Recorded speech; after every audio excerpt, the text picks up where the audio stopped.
हम class 12th IP के sample question paper को एनालाइज कर चुके हैं और हम देख चुके हैं किस टॉपिक से कितने मार्क्स के क्वेश्चन आएंगे और आपके पेपर का क्या पैटर्न रहने वाला है। आज इस वीडियो में हम उस सैम्पल क्वेश्चन पेपर को सॉल्व करेंगे। तो जो हमारी वीडियोज़ आने वाली हैं अब वो पार्ट वाइज रहेंगी। हम आज जो सॉल्व करेंगे क्वेश्चंस वो पार्ट ए का सेक्शन 1 है, यानी कि 1 मार्क के सारे क्वेश्चंस हम सॉल्व करने वाले हैं। मेरे पास बहुत सारी रिक्वेस्ट आई थी कि आपने क्वेश्चन पेपर को एनालाइज करके तो बता दिया है बट उसका सॉल्यूशन भी करा दीजिए। तो मैं इसको पूरे पेपर को सॉल्व करके आपको यहाँ पर बताने वाला हूँ। तो आज हम बात करेंगे सेक्शन 1 की, जिसमें आपके पास 1 मार्क के 21 क्वेश्चंस हैं। 21 क्वेश्चंस हैं टोटल। 21 क्वेश्चन में से आपको 15 अटैम्प्ट करना है, यानी कि सेक्शन 1 आपको 15 मार्क्स देगा। हम सारे के सारे 21 क्वेश्चंस को इधर सॉल्व करना सीखेंगे। तो ये बहुत ही छोटे क्वेश्चन हैं, 1 वर्ड आंसर रहेंगे या फिर ऑब्जेक्टिव टाइप रहेगा या फिर आपको फिल इन दी ब्लैंक रहेगा। कुछ इस तरीके के क्वेश्चंस इस पार्ट में आपको देखने मिलेंगे। तो चलिए स्टार्ट करते हैं विद क्वेश्चन नंबर 1। तो यहाँ पर आप ये कंडीशन भी नोट भी पढ़ लीजिए, attempt any 15 questions from the question 1 to 21। सो 1 से 21 तक आपके पास 21 क्वेश्चंस हैं, उसमें से ओनली 15 आपको अटेम्प्ट करना है। आप आसानी से 15 जो क्वेश्चंस आपको बन रहे हैं वो चूज़ कर लीजिए पहले, फिर उसको सॉल्व करके अपने क्वेश्चन पेपर में लिख लीजिए, फिर आंसर शीट में आप उसको लिख सकते हैं। तो चलिए फर्स्ट क्वेश्चन देखते हैं। फर्स्ट क्वेश्चन है state whether it is true और फॉल्स। तो हमको ट्रू और फॉल्स यहाँ पर बताना है। यहाँ पर 2 क्वेश्चंस हैं, दोनों ही हाफ मार्क के होंगे। तो फर्स्ट जो क्वेश्चन है वो बोलता है a copyright is automatically granted to author और क्रिएटर ऑफ कंटेंट। सो जो कॉपीराइट है वो ऑथर को ऑटोमेटिकली मिल जाता है या नहीं। जैसे किसी ने कुछ बुक लिखी तो उस बुक पर उसको कॉपीराइट ऑटोमेटिकली मिलेगा या नहीं। जैसे मैं ये वीडियो बना रहा हूँ तो मुझे इस वीडियो पर यूट्यूब ऑटोमेटिकली कॉपीराइट देगा या नहीं। तो यस, यदि आपका कोई ओरिजिनल कंटेंट है तो आपको ऑटोमेटिकली उस पर कॉपीराइट मिल जाता है, क्योंकि आप उस कंटेंट के ऑनर हैं। और यदि कोई इलीगली उस कंटेंट का यूज़ करता है तो आप उस पर केस भी कर सकते हैं कि आपने मेरे कंटेंट का इलीगली मुझसे पूछे बगैर यूज़ किया। यही रहता है कॉपीराइट। आपके पास उस कंटेंट का राइट है, आप चाहें तो उसको यूज़ करने दूसरे को दे सकते हैं, नहीं चाहें तो अपने पास रख सकते हैं, या फिर कोई उसको यूज़ कर रहा है तो उससे जितना भी प्रॉफिट बनेगा वो आपके पास आएगा। चलिए देखते हैं अब फर्स्ट का सेकंड क्वेश्चन। तो ये बोल रहा है FOSS source code in FOSS source code is usually hidden from the user. तो सबसे पहले मुझे तो ये पता करना पड़ेगा कि FOSS क्या होता है। FOSS का मतलब होता है FOSS free and open source software. ठीक है, मैं यहाँ SW लिख रहा हूँ, सॉफ्टवेयर है ये पूरा। So free and open source software. यहाँ फ्री का मतलब फ्री नहीं है, कॉस्ट वाला फ्री नहीं है। यहाँ पर फ्री का मतलब है फ्रीडम। फ्री का मतलब है फ्रीडम। फ्रीडम का मतलब होता है आपको कंटेंट को यूज़ करने की स्वतंत्रता है, आपको फ्रीडम है कि आप कंटेंट को कैसे यूज़ करना चाहते हैं। तो फ्रीडम FOSS सोर्स कोड क्यों बोला है यहाँ पर? तो FOSS जो रहता है वो सोर्स कोड के लिए और सॉफ्टवेयर के लिए रहता है। सो FOSS का मतलब है free and open source software. तो free and open source software में आपका जो सोर्स कोड है, सोर्स कोड का मतलब है जो कोडिंग है वो हिडन रहती है क्या यूज़र से। ओपन सोर्स का मतलब ही रहता है कि सोर्स कोड ओपन है। तो हिडन की तो यहाँ पर बात ही नहीं आती, आप नहीं रह सकता हिडन FOSS यदि सॉफ्टवेयर है आपका। तो क्या होगा यहाँ पर? ये होगा आपका आंसर फॉल्स।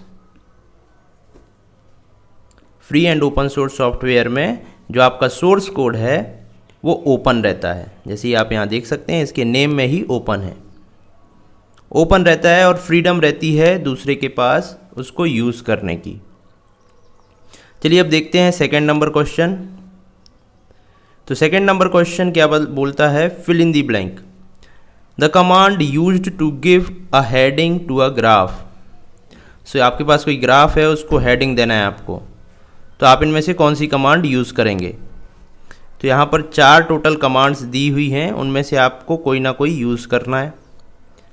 तो फर्स्ट plt.show है, सेकेंड plt.plot है, थर्ड plt.xlabel, फोर्थ plt.title।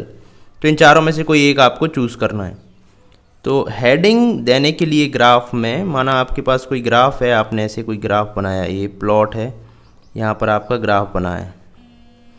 इस ग्राफ में आपको हेडिंग देना है, यहाँ पर ये कहलाती है ग्राफ का टाइटल। यहाँ पर जो आप देते हैं उसको आप कैसे दे सकते हैं, आपको उसको देने के लिए यूज़ करना पड़ता है plt.title, जो कि ग्राफ का टाइटल या हेडिंग कहलाता है। तो यहाँ पर उन्होंने टाइटल ना दे के हेडिंग लिख दिया है। तो अगर वो टाइटल लिखता तो आप डायरेक्टली समझ जाते ये आंसर है, लेकिन उसने उसको यहाँ पर हेडिंग बोल दिया है। तो हेडिंग और टाइटल दोनों एक ही हैं। तो इसका आंसर होगा ये डी नंबर, plt.title। ये एक फंक्शन है जिसके अंदर आप टाइटल पास करते हैं, वो यहाँ पर टाइटल यहाँ शो कर देता है ग्राफ में। इसके बाद और 3 ये फंक्शंस दिए हुए हैं, इनको भी हम देख लेते हैं ये क्या है। तो शो का यूज़ होता है इस ग्राफ को स्क्रीन पर प्रिंट करने के लिए। प्लॉट एक फंक्शन है जो कि लाइन चार्ट बनाने के लिए यूज़ होता है। और एक्स लेबल जो फंक्शन है पाई प्लॉट का, वो कहाँ पर यूज़ होता है, वो होता है जो हमारी एक्स एक्सिस रहेगी ये, इसका नेम देने के लिए। तो ये 3 हेडिंग के लिए यूज़ नहीं होंगे, जो हेडिंग के लिए यूज़ होगा वो होगा डी नंबर। तो ये हो गए हमारे 2 क्वेश्चंस। अब चलते हैं हम थर्ड क्वेश्चन की तरफ। थर्ड क्वेश्चन क्या है, इसको पढ़ लेते हैं। थर्ड क्वेश्चन बोलता है write the output of the following SQL command. ये भी एक यहाँ पर 4 ऑप्शंस दिए हैं, ऑब्जेक्टिव टाइप क्वेश्चन है। तो यहाँ पर आप देखिए ये है MySQL का क्वेश्चन। सिलेक्ट राउंड, यहाँ पर ये पूछ रहा है 49.88 को राउंड ऑफ करने पर कितना आएगा। तो आप आसानी से बता सकते हैं 49.88 को राउंड ऑफ करेंगे तो 50 आएगा। तो यहाँ पर आंसर 50 हो जाएगा। अगर आपने ये फंक्शंस नहीं देखे हैं, आपको नहीं पता है क्या है, तो आपको एक लिंक आई बटन पर ऊपर मिल जाएगा, उसमें MySQL के फंक्शंस हैं, तो आप वहाँ पर जाके देख सकते हैं राउंड फंक्शन। इसके बाद हम चलते हैं फोर्थ क्वेश्चन पर। फोर्थ क्वेश्चन है given a Panda series called sequences. तो एक पांडा सीरीज है जिसका नाम सीक्वेंसेस है। The command which will display the first 4 रोज। तो फर्स्ट 4 रोज मुझे दिखाना है, और यहाँ पर ये भी ऑब्जेक्टिव क्वेश्चन है। तो काफ़ी सिंपल है, जब ऑब्जेक्टिव आता है तो आपके पास 4 ऑप्शंस रहते हैं, उनमें देख के आप आसानी से बता सकते हैं कि आंसर क्या होने वाला है। तो यहाँ पर एक एक करके हम देख लेते हैं। पहला है प्रिंट डॉट सीक्वेंसेज हेड 4। इसके बाद दूसरा है ये भी प्रिंट डॉट सीक्वेंसेज, चारों में ही प्रिंट डॉट सीक्वेंसेज है दैट मीन्स, और यहाँ पर चारों में ही 4 4 4 4 दिया हुआ है। तो अब मुझे क्या देखना है, अब मुझे पता करना है कि इन चारों में से सही कौन सा होगा। तो हम यहाँ पर यूज़ कर लेते हैं एलिमिनेशन मेथड का। तो पहला तो ये वाला देखिए सी ऑप्शन, यहाँ पर ये ब्रैकेट ओपन हुआ है लेकिन यहाँ क्लोज नहीं हुआ है, इसका मतलब ये रॉन्ग है। अब इसके बाद हमारे पास बचते हैं 3 और फंक्शन। तो आपको पता होगा हम यूज़ करते हैं हेड फंक्शन का, ठीक है। तो यदि आप कंफ्यूज हैं हेड था या हेड्स था, लेकिन आपको ये पता होगा कि सारे ही स्मॉल में रहते हैं, तो आप इसको भी एलिमिनेट कर सकते हैं। कैपिटल वाला नहीं होगा और कैपिटल एच वाला ये भी नहीं होगा। तो अब हमारे पास बचता है ए, तो ए ऑप्शन हो जाएगा हमारा करेक्ट। तो यहाँ पर हम देंगे प्रिंट सीक्वेंसेस डॉट हेड 4।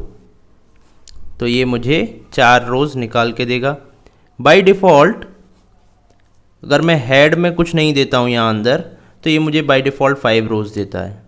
अगर मुझे 4 रोज़ देना है तो यहाँ पर मुझे 4 अंदर देना पड़ेगा। तो आंसर हो गया मेरा ए, प्रिंट सीक्वेंसेस डॉट हेड 4, इसको मैं लिख भी देता हूँ, प्रिंट ब्रैकेट ओपन सीक्वेंसेस, ये मेरी सीरीज़ है, डॉट हेड एक फंक्शन है और यहाँ पर 4 पास में करूँगा। तो ये मेरा आंसर करेक्ट हो गया।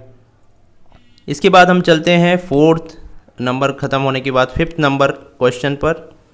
तो 5th क्वेश्चन क्या है, given the following series S1 and S2। तो मेरे पास S1 है और S2 है। तो S1 में ABCD4 ये मेरे पास इंडेक्सेस हैं जिसकी कुछ वैल्यूज़ हैं, सेम यहाँ पर S2 में है। क्वेश्चन क्या है, write the command to find the sum of series 1 and series 2। तो मुझे सीरीज़ 1 और सीरीज़ 2 का सम पता करना है। तो सम बहुत ही सिंपल है।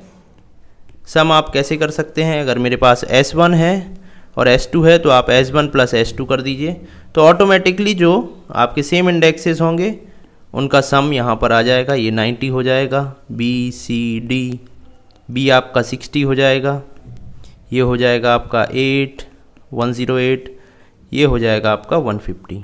तो ये आपका आंसर आ जाएगा। आपको सिर्फ इतना लिखना है, ये आपका आंसर होगा। ये इंटरनल प्रोसेस क्या होगा वो आउटपुट आपको नहीं लिखना है, आपको लिखना था ओनली कमांड। तो ये आपका आंसर हो गया S1 प्लस S2। या फिर आप एक और इसका आंसर हो सकता है जिसको आप यूज़ कर सकते हैं यूजिंग ऐड फंक्शन। तो यहाँ पर आप ऐड फंक्शन भी यूज़ कर सकते हैं। ऐड फंक्शन क्या करता है, सीरीज़ का एक ये फंक्शन है और मेथड आप बोल सकते हैं S1 डॉट ऐड S2। तो ऐसा भी आप कर सकते हैं, या फिर आप लिख सकते हैं S2 डॉट ऐड S1। तो इंटरनली वो यही काम करेगा, S1 और S2 को ऐड कर देगा। यहाँ पर आप S2 प्लस S1 भी कर सकते हैं सिमिलरली, जैसे आपने यहाँ पर किया, तो बात सेम होगी। तो आप इन चारों में से कोई भी एक आंसर लिख सकते हैं, आपका करेक्ट होगा। चलिए अब देखते हैं 6th नंबर क्वेश्चन को। 6th नंबर क्वेश्चन क्या बोलता है, using Python matplotlib can be used to count how many values fall into each interval. अच्छा, तो यहाँ पर ये ब्लैंक वाला मुझे फिल इन दी ब्लैंक करना है। अब यहाँ पर 3 ऑप्शंस दिए मुझे, 4 ऑप्शन भी नहीं है, तीनों में से कोई एक ऑप्शन मुझे चूज़ करना है। यूजिंग पाइथन मैटप्लॉटलिब, ठीक है, पाइथन मैटप्लॉटलिब लाइब्रेरी का हम यूज़ करेंगे। Fill in the blank can be used to count how many values fall into each interval. मतलब ऐसा कोई ग्राफ जिसमें मैं ईच इंटरवल में, जैसे मैं 0 से स्टार्ट करता हूँ, 0 से 10 तक, 10 से 20, 20 से 30, तो ईच इंटरवल में कितनी वैल्यूज़, यहाँ पर जैसे 5 आई, इधर 10 वैल्यूज़ आई, ठीक है, इधर पे कहीं 7 वैल्यूज़ आई 20 से 30। तो ऐसा वाला ग्राफ किस में मैं बनाता हूँ, तो ये लाइन चार्ट तो नहीं है, बार ग्राफ हो सकता है, बार ग्राफ जैसा दिख रहा है बार ग्राफ हो, और ये हिस्टोग्राम हो, ये भी हो सकता है। तो बार ग्राफ और हिस्टोग्राम में क्या डिफरेंस रहता है, बार ग्राफ में आप डायरेक्टली, जैसे ये 10 है तो 10 पर बार ड्रॉ करते हैं, और यहाँ पर क्या होता है, यहाँ पर जैसे 0 से लेके 10, 10 से लेके 20, आप 10 से स्टार्ट करते हैं और 20 तक ड्रॉ करते हैं। तो हिस्टोग्राम में आप क्या करते हैं, इंटरवल में कितनी वैल्यूज़ आ रही हैं उसको बताते हैं। तो यहाँ पर बार चार्ट ये नहीं होगा, ये होगा हिस्टोग्राम। तो आपका आंसर होगा हिस्टोग्राम।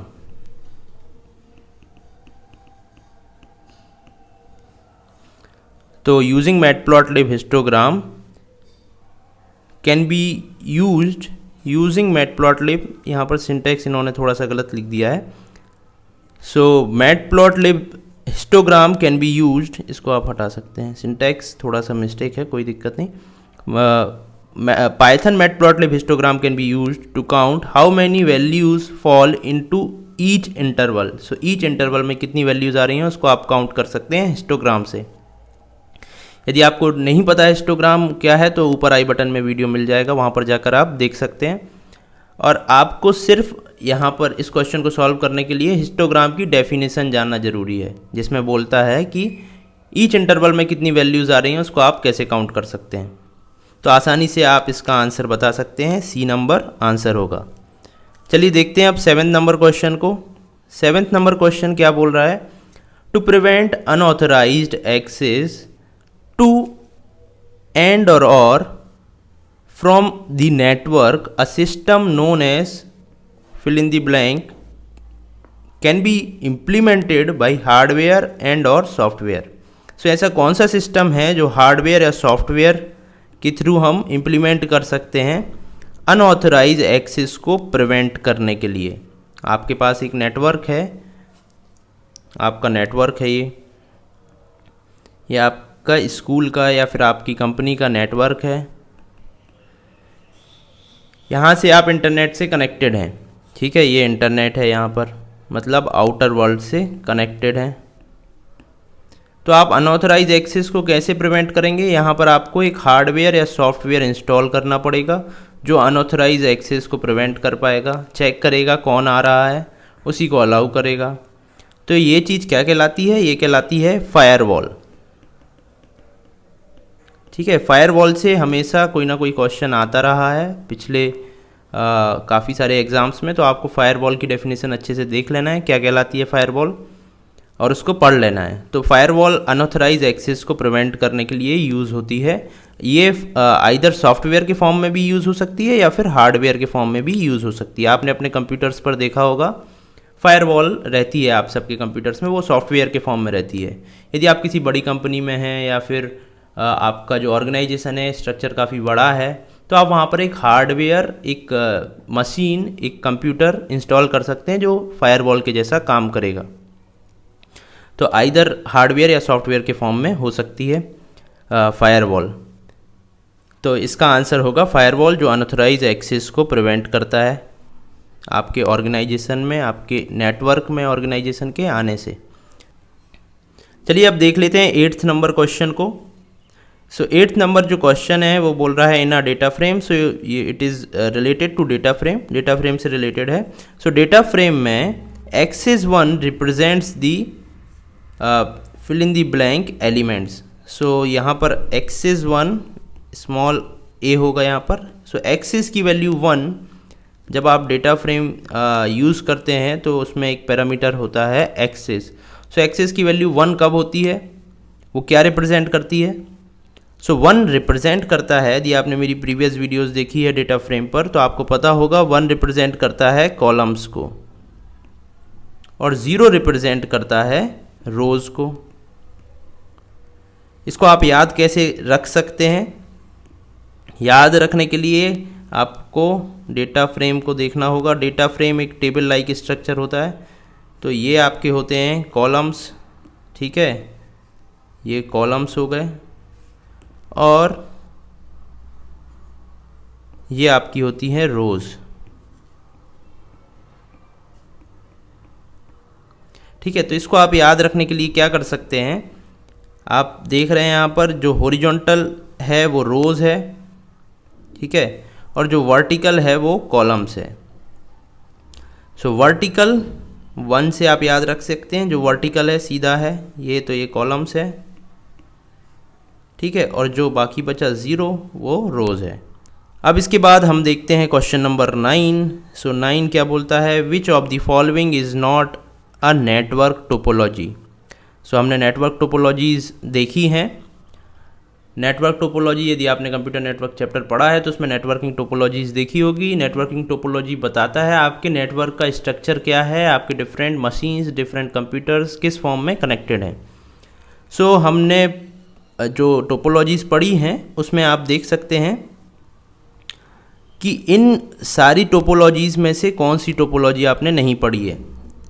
तो यहाँ पर हम देखते हैं स्टार टोपोलॉजी हमने पढ़ी है, मैश पढ़ी है, ट्री पढ़ी है, बग नहीं पढ़ी है, बस पढ़ी है, ठीक है।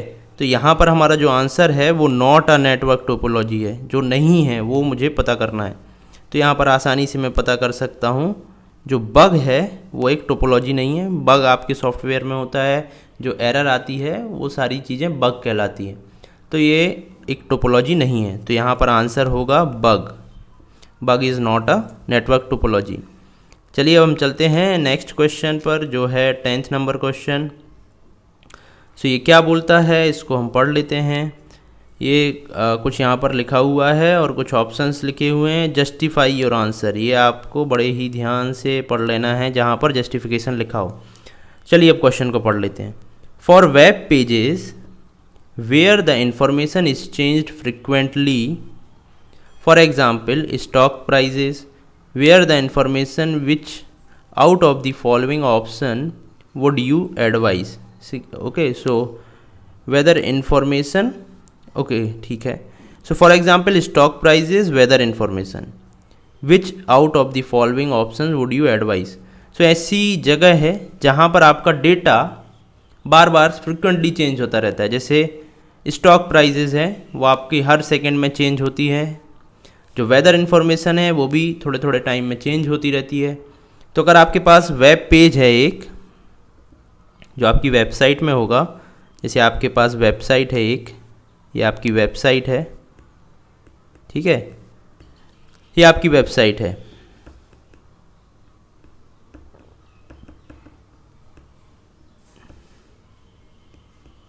इस वेबसाइट में आपका स्टॉक इन्फॉर्मेशन या फिर वेदर इन्फॉर्मेशन है, तो आप कौन से वेब पेज यूज़ करेंगे? इन दोनों में से कौन सा वेब पेज आप यूज़ करेंगे? स्टैटिक वेब पेज यूज़ करेंगे या फिर डायनेमिक वेब पेज यूज़ करेंगे? क्योंकि यहाँ पर लिखा है फ्रिक्वेंटली चेंज हो रही है मेरी इन्फॉर्मेशन, बार बार चेंज हो रही है, ठीक है, तो यहाँ पर मुझे यूज़ करना पड़ेगा डायनेमिक वेब पेज। अब डायनेमिक वेब पेज और स्टैटिक क्या कहलाता है वो हम देख लेते हैं। डायनेमिक का मतलब होता है जहाँ पर वैल्यूज़ चेंज हो रही है, ठीक है, और स्टैटिक का मतलब होता है जहाँ पर वैल्यूज़ चेंज नहीं होती है, जैसे आप नेम से समझ सकते हैं। तो डायनेमिक जैसे कि स्टॉक प्राइजेज और वेदर इन्फॉर्मेशन, सो वो ऑटोमेटिकली चेंज होती रहती है। यदि आपने कुछ वेबसाइट ऐसी देखी हैं जहाँ पर आपने, जैसे फेसबुक का मैं एग्जांपल दूँ, यहाँ पर शो करता रहता है आपके कौन से फ्रेंड्स ऑनलाइन हैं, और ये ऑटोमेटिकली चेंज होता रहता है जैसे आपके फ्रेंड ऑफलाइन होते हैं या ऑनलाइन होते हैं। तो ये है एक डायनेमिक वेब पेज, जहाँ पर आप विदाउट रिफ्रेश बटन को यूज़ किए पेज की इन्फॉर्मेशन चेंज होते हुए देख रहे हैं। और स्टैटिक वेब पेज होता है, जैसे मैं बात करूं कोई न्यूज़ वेबसाइट की, ठीक है, जिसमें आपके पास स्टैटिक डेटा रहता है, वो न्यूज़ लिखी है, ठीक है। अगर आप कोई दूसरे पेज पर जाते हैं तब ये डेटा चेंज होगा, नहीं तो ये चेंज नहीं होगा। तो ऐसी जगह है या ऐसी जैसे स्टॉक प्राइस, वेदर इन्फॉर्मेशन, ऐसी जगह है जहाँ पर हमको डेटा को फ्रिक्वेंटली चेंज करना है without refreshing the page, automatically change हो डेटा मेरे वेब पेज पर, तब हम यूज़ करते हैं डायनेमिक वेब पेज का। तो यहाँ पर मेरा आंसर होगा बी, डायनेमिक वेब पेज। मैं यहाँ पर डायनेमिक वेब पेज यूज़ करूँगा। चलिए अब नेक्स्ट क्वेश्चन पर चलते हैं, जो है 11th नंबर क्वेश्चन।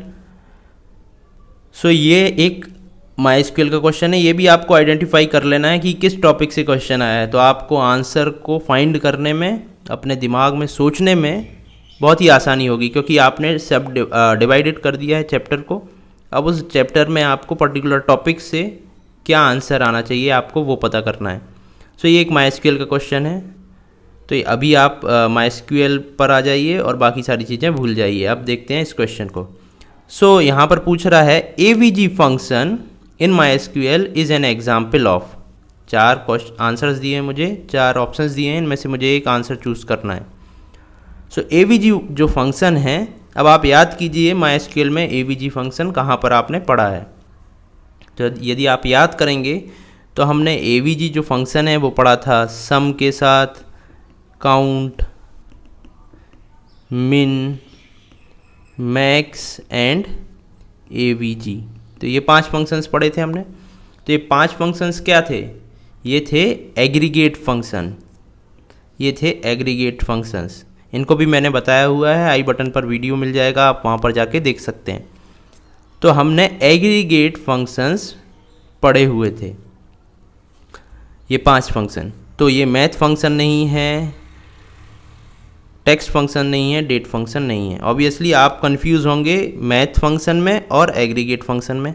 आप देखेंगे एवरेज है तो आप यहाँ पर मैथ फंक्शन लगा देंगे, लेकिन ये मैथमेटिकल फंक्शन नहीं है, ये एक एग्रीगेट फंक्शन है जो एग्रीगेट करता है चीज़ों को, जैसे सम, काउंट, मिन, मैक्स और एवरेज।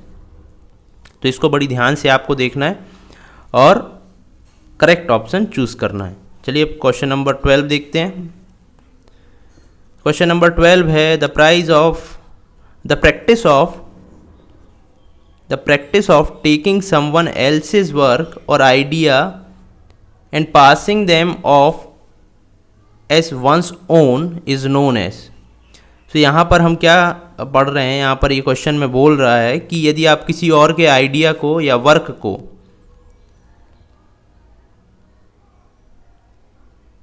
लेते हैं और उसको अपना बताकर पब्लिश कर देते हैं, जैसे कि अभी हमने फर्स्ट क्वेश्चन में देखा था, यदि मैं कुछ चीज़ बनाता हूँ तो मेरा कॉपीराइट उस पर ऑटोमेटिकली आ जाता है। तो यदि मेरे कंटेंट को कोई और चुरा के उसको बेचता है या फिर अपने नाम से पब्लिश करता है, ठीक है, वंस ओन नेम, तो उसको हम क्या बोलते हैं? इस प्रैक्टिस को हम बोलते हैं प्लेजरिज्म। ठीक है,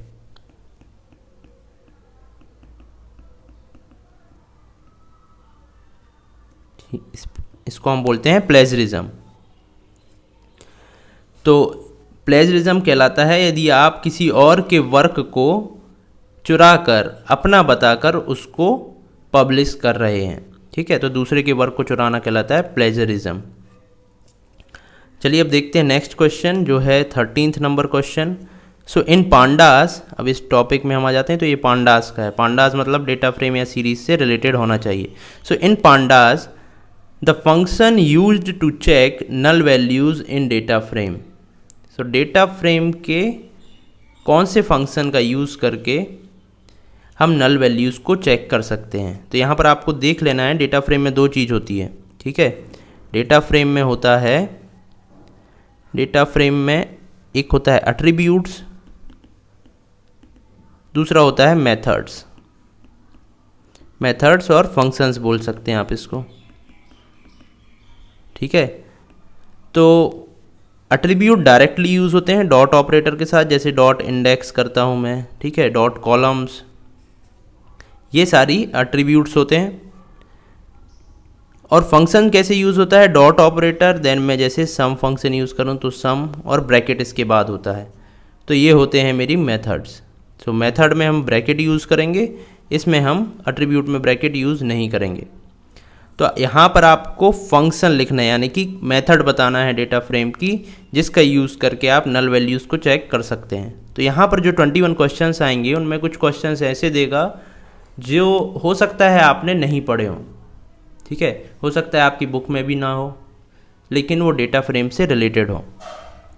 तो यहाँ पर एक फंक्शन पूछ रहा है जिसको आपको यहाँ बताना है, जो नल वैल्यूज़ को चेक कर सकता है। तो सबसे पहले तो आपको ऐसे क्वेश्चंस फाइंड कर लेना है जो आपसे बन रहे हैं, उनको सॉल्व करना है। तो इस क्वेश्चन का आंसर क्या है? इस क्वेश्चन का आंसर मैं बता देता हूँ। इस क्वेश्चन का आंसर है इज़ नल। एक फंक्शन होता है जिसका यूज़ कर सकते हैं, और जहाँ जहाँ पर NaN वैल्यूज़ होगी आपके डेटा फ्रेम में, ठीक है, तो यहाँ पर df आएगा, df डॉट इज़ नल। तो डेटा फ्रेम डॉट इज़ नल, जो भी आपका डेटा फ्रेम है उसमें इज़ नल आप फंक्शन यूज़ करेंगे, तो वो बता देगा कहाँ कहाँ पर NaN वैल्यूज़ है, वहाँ पर ट्रू देगा, बाकी जगह फॉल्स दे देगा। एक और मेथड होती है इज़ NA। इस मेथड का भी आप यूज़ कर सकते हैं। तो इन दोनों में से आप जो भी मेथड चाहें वो यूज़ कर लें, और आपको बता देगा कि कहाँ कहाँ पर नल वैल्यूज़ हैं या NaN वैल्यूज़ हैं आपके डेटा फ्रेम में। तो इस बात को आपको याद रखना है, एट्रीब्यूट पूछ रहा है या फिर मेथड पूछ रहा है। तो यदि मेथड पूछ रहा है तो आप मेथड देंगे, एट्रीब्यूट पूछ रहा है तो आप एट्रीब्यूट देंगे। आप सारी मेथड्स को मेरी वेबसाइट पर जाकर भी फाइंड कर सकते हैं। आप cbseccsip.in पर जाइए, cbseccsip.in पर, वहाँ पर डेटा फ्रेम और सीरीज से रिलेटेड एट्रीब्यूट्स, मेथड्स सारे कुछ हैं अवेलेबल, वहाँ पर जाके देख सकते हैं। या फिर सेम मैं आपको मेथड्स का लिंक डिस्क्रिप्शन में मिल जाएगा, आप वहाँ से भी इन सारी चीज़ों को देख सकते हैं। चलते हैं हम नेक्स्ट क्वेश्चन पर, जो कि है 14th number question. So 14 number question क्या बोल रहा है? I can keep you signed in, I can remember your site preferences, I can give you locally relevant content, who am I. तो यहाँ पर कुछ मुझे हिंट दे रहा है और पूछ रहा है मैं कौन हूँ। So I can keep you signed in, तो यदि आप जैसे फेसबुक में साइन इन करते हैं तो आपको दूसरी बार भी साइन इन ही रखता है यदि आप facebook.com ओपन करेंगे तो। आई can remember your site preferences, जैसे आपने किसी न्यूज़ वेबसाइट पर गए तो आपने वहाँ पर अपना डिफ़ॉल्ट हिंदी चूज़ कर लिया या फिर आपने इंग्लिश चूज़ करा, तो आप नेक्स्ट टाइम पर जाएंगे तो वहाँ पर हिंदी या इंग्लिश में ही आपको दिखाएगा कंटेंट। जैसे कि आप हॉटस्टार पर गए, ठीक है, वहाँ पर आपने अपनी लोकल लैंग्वेज चूज़ कर ली, इंग्लिश चूज़ कर ली, ठीक है, हिंदी चूज़ कर ली, तो जब आप वहाँ पर जाएंगे दोबारा तो आपको वही कंटेंट दिखाएगा और जो लैंग्वेजेस आपने चूज़ करी हैं दोबारा आपसे नहीं पूछेगा चूज़ करने के लिए। थर्ड बोल रहा है I can give you locally relevant content, ठीक है, तो यहाँ पर क्या बोल रहा है? जैसे आपकी लोकेशन ऑन है, ठीक है, तो वो लोकेशन आपको देख लेगा किस लोकेशन पर हो और उस लोकेशन से रिलेटेड आपको इन्फॉर्मेशन प्रोवाइड करेगा। तो ये सब कैसे हो सकता है? ये सब हो सकता है if I am using cookies, ठीक है, तो ये कुकीज़ की हिंट्स हैं सारी कि ये सारा काम कुकीज़ के थ्रू हम कर सकते हैं। सो इस क्वेश्चन का आंसर होगा कुकीज़। सो कुकीज़ के थ्रू आप अपनी साइट की प्रेफरेंसेस सेव कर सकते हैं और दूसरी बार उस साइट को ओपन करेंगे तो उस साइट का सर्वर आपकी कुकीज़ से डेटा पढ़ लेगा और ऑटोमेटिकली आपको वही प्रेफरेंसेस में आपका पेज ओपन करके देगा। 15th number question. 15th number question बोल रहा है which amongst the following is not an example of browser. ये बहुत सिंपल क्वेश्चन है, इसको बहुत आसानी से कर सकते हैं और ऐसे ही क्वेश्चन आपको एग्ज़ाम में अटैम्प्ट करना है परफेक्ट 1 मार्क पाने के लिए हर एक क्वेश्चन पर। तो ऐसे क्वेश्चंस आपको सबसे पहले छांट लेना है और उसी क्वेश्चन को सबसे पहले अटैम्प्ट करना है। So which amongst the following is not an example of browser? Chrome, Firefox, Avast, Edge. तो आप आसानी से बता सकते हैं, आंसर है अवास्ट। ये एक एंटीवायरस है, ठीक है, ये एक ब्राउज़र नहीं है। चलिए अब देखते हैं नेक्स्ट क्वेश्चन जो कि है 16 नंबर क्वेश्चन। तो यहाँ पर क्या बोल रहा है? A mail or message send to a large number of people indiscriminately without their consent is called. So without आपके कंसेंट से आपको मैसेज या मेल आ जाते हैं और लार्ज नंबर ऑफ पीपल के पास वो मेल जाता है या मैसेज जाता है तो उसको हम क्या बोलते हैं? उसको हम बोलते हैं स्पैम। आपके मोबाइल में भी स्पैम्स आते हैं, ठीक है, आपके मेल बॉक्स में भी आपने चेक किया होगा एक स्पैम फोल्डर रहता है। तो स्पैम कैसे आते हैं? स्पैम आपका एक वायरस की तरह है जो आपके मेल सर्वर से सारी मेल आईडी को लेता है और वहाँ पर लार्ज नंबर ऑफ पीपल को मेल भेज देता है, ठीक है, लार्ज नंबर ऑफ पीपल। तो इसको हम बोलते हैं स्पैम। सेम मैसेज के साथ होता है जो आपके मोबाइल में आते हैं, उसको भी हम स्पैम्स बोलते हैं।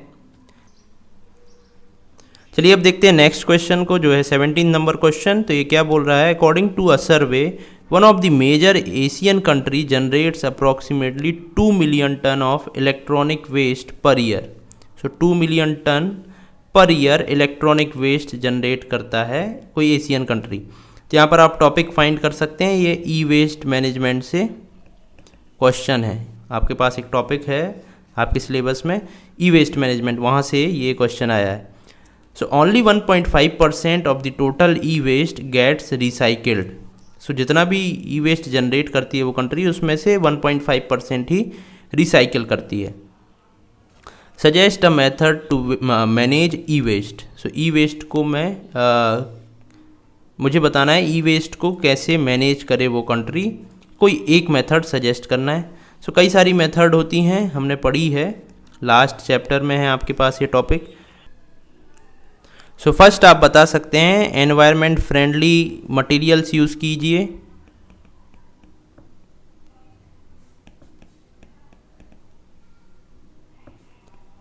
सेकेंड आप बता सकते हैं कि जो आपका मटेरियल्स आपने ई वेस्ट है, ठीक है, उसको रिसाइकिल कर सकते हैं और रिफर्बिश कर सकते हैं। मतलब उसको ठीक करके भी दोबारा यूज़ कर सकते हैं। और आप बता सकते हैं थर्ड कि आपके पास जो मटेरियल्स है, जो आपका ई वेस्ट है, जो काम का है, उसको आप डोनेट कर सकते हैं, दूसरे लोग उसको यूज़ कर पाएँ। तो ऐसे कई सारे आपके पास वे हैं जिसके थ्रू आप ई वेस्ट को मैनेज कर सकते हैं। तो आपको उनमें से कोई भी यहाँ पर एक बताना है। आप चाहें तो 2 या 3 भी लिख सकते हैं। तो आपके पास कई सारे ई वेस्ट मैनेजमेंट की टेक्निक हैं, आप उनमें से कोई भी 1 या 2 यहाँ मेंशन कर सकते हैं। Next question is 18th question.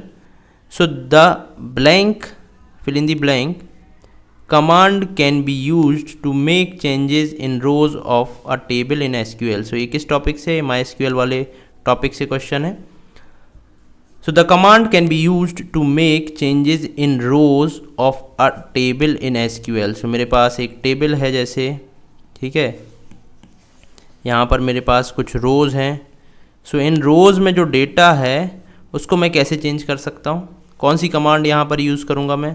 सो यहाँ पर अपडेट कमांड जो है वो यूज़ होती है रो के डेटा को चेंज करने के लिए। इंसर्ट होती है नई रोज़ को ऐड करने के लिए, ठीक है, इंसर्ट का हम यूज़ कर सकते हैं नई रो को ऐड करने के लिए। टेबल्स के मैनिपुलेशन के लिए हमारे पास 3 कमांड्स होती हैं, update, delete and insert. So update से मैं टेबल में जो कंटेंट है वो अपडेट कर सकता हूँ, डिलीट से मैं डिलीट कर सकता हूँ और इंसर्ट से मैं नई रोज़ इंसर्ट कर सकता हूँ। सो यहाँ पर 18th का क्वेश्चन जो था, 18th का आंसर होगा अपडेट, जिसके थ्रू मैं डेटाबेस की रोज़ को अपडेट कर सकता हूँ। 19th नंबर क्वेश्चन पर चलते हैं। 19th नंबर क्वेश्चन क्या बोलता है, write the SQL command that will display the current time and date. So यहाँ पर मुझे फुल एसक्यूएल कमांड लिखनी है, इसको आपको अच्छे से पढ़ लेना है। और हमने टाइम फंक्शंस पढ़े थे कई सारे, टाइम एंड डेट फंक्शंस, ठीक है। यदि आपको नहीं पता टाइम एंड डेट फंक्शन क्या है तो लिंक डिस्क्रिप्शन में है और आई बटन पर भी आपको मिल जाएगा, उस वीडियो को आप जाके देख सकते हैं। सो यहाँ पर हम कौन सा फंक्शन यूज़ करेंगे, यहाँ पर हमको यूज़ करना पड़ेगा करंट डेट एंड टाइम के लिए नाउ फंक्शन। अब यहाँ पर आपको फंक्शन नहीं लिखना है, ये याद रखना है कि आपको एसक्यूएल कमांड लिखना है, ठीक है। तो एसक्यूएल कमांड क्या होगी, एसक्यूएल कमांड होगी सिलेक्ट नाउ। सो ये आपको पूरा लिखना है। अगर आप फंक्शन लिखेंगे तो यहाँ पर हाफ मार्क आपका कट जाएगा। और एक और क्वेश्चन हमने देखा था जहाँ पर हमको जस्टिफाई करना था आंसर, ये वाला, तो यहाँ पर भी जस्टिफिकेशन का हाफ मार्क रहता है। यदि आप जस्टिफाई नहीं करेंगे तो आपको हाफ मार्क ही मिलेगा, तो आपको जस्टिफाई भी कर देना है आंसर को, उसका करेक्ट आंसर लिख के। इसके बाद 20th नंबर क्वेश्चन पर चलते हैं। तो ये क्या बोल रहा है, networking device is known as intelligent hub. So networking device, हमने कुछ नेटवर्किंग डिवाइस पढ़ी हैं जिसमें हमने पढ़ा है hub, switch, router, repeater, gateway, ठीक है, ये सारी हमने डिवाइसेस पढ़ी हैं। तो ऐसी कौन सी डिवाइस है जो इंटेलिजेंट हब कहलाती है। सो इंटेलिजेंट हब कहलाती है, मतलब हब तो नहीं होगी, अब इन सारे में से कोई ना कोई होगी।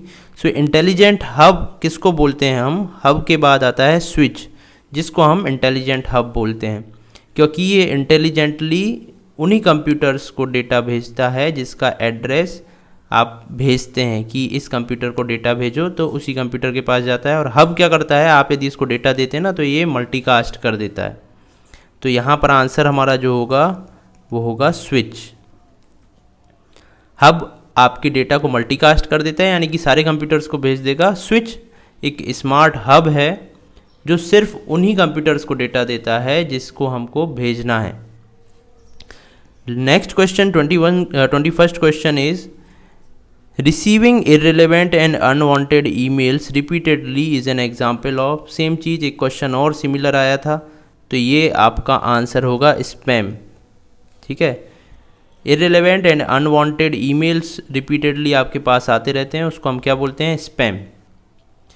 तो ये आपके 21 क्वेश्चंस हो गए जो एक एक मार्क के थे। तो इनमें से आपको कोई भी 15 क्वेश्चंस चूज़ कर लेना है और उन्हीं को सॉल्व करना है। आप सारे क्वेश्चंस देख लीजिए और जिसमें आप कंफर्म हो कि ये आपसे बन जाएंगे उन्हीं क्वेश्चंस को आप अटेम्प्ट कीजिए, तो आपको वो 15 मार्क देंगे। तो आपके पास यहाँ ऑप्शन है कि 6 क्वेश्चन आप छोड़ सकते हैं। तो कुछ 1-2 क्वेश्चंस ऐसे आएंगे, हो सकता है कि आपने आपके सिलेबस से थोड़ा सा स्लाइटली बाहर से रहें, ठीक है।